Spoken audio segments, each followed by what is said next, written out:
Obrigada, Sr. Presidente. Senhoras e senhores deputados, não se preocupe. Até o Presidente da Assembleia também se engana algumas vezes do meu apelido. Acontece, não há problema nenhum. Começar por cumprimentar naturalmente a Federação Académica do Porto, o Francisco e o Guilherme. Agradecer-vos por apanharem um comboio às 6h30 da manhã para estarem aqui. É um esforço que fazem, que é naturalmente apreciado pela Assembleia da República, pelos grupos parlamentares, porque é obviamente importante que as associações académicas como um todo estejam em diálogo connosco e que nos venham trazer este tipo de informações para que nós possamos também refletir sobre isso. Saudar-vos pela iniciativa e também pelo estudo que montaram, que reflete a percepção dos estudantes da Academia do Porto e, de facto, há um dado que vocês nos trazem que é preocupante, que são os 73% dos estudantes inquiridos considerarem provável emigrar.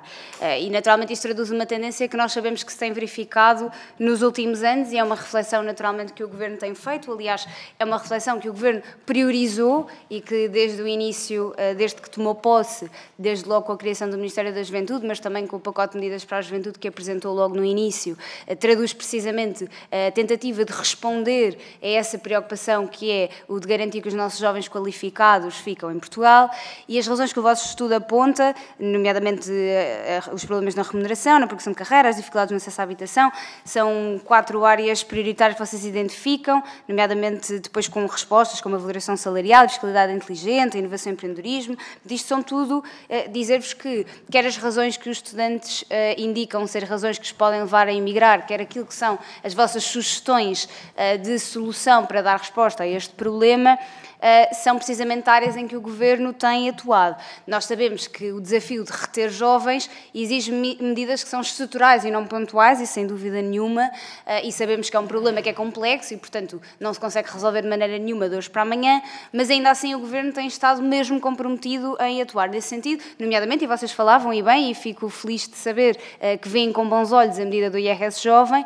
mas também dizer-vos que não é uma medida pontual, ou seja, é uma medida que dura 10 anos da carreira contributiva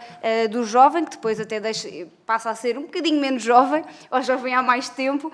e, portanto, que permite um alívio fiscal substancial durante algum tempo, mas que também é articulada com uma série de outras medidas, nomeadamente a formalização do acordo tripartido que o Governo fez na concertação social para a valorização salarial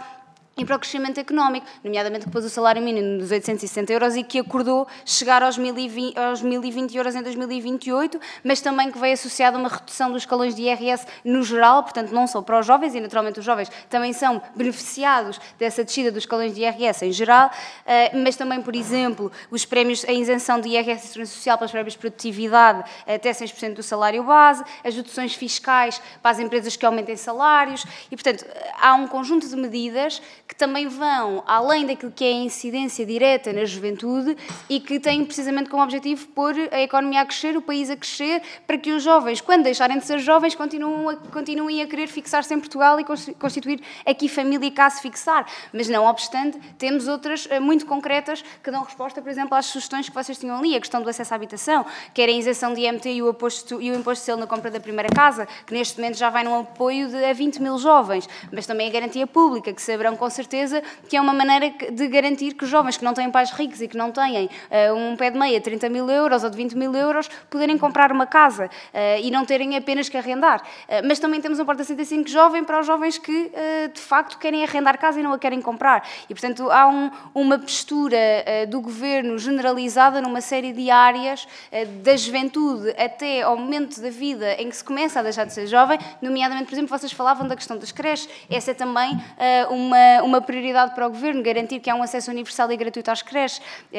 mas que também veio associada, por exemplo, de uma redução de IRC para as empresas e até de incentivos para as empresas que queiram ter creches no seu seio, precisamente para incentivar os trabalhadores a ter condições para poder ter filhos. E, portanto, dizer nesse sentido que o Governo tem estado, de facto, empenhado em promover o crescimento do nosso país e penso que algumas das nossas propostas vão precisamente no sentido daquilo que são as vossas preocupações. E vou,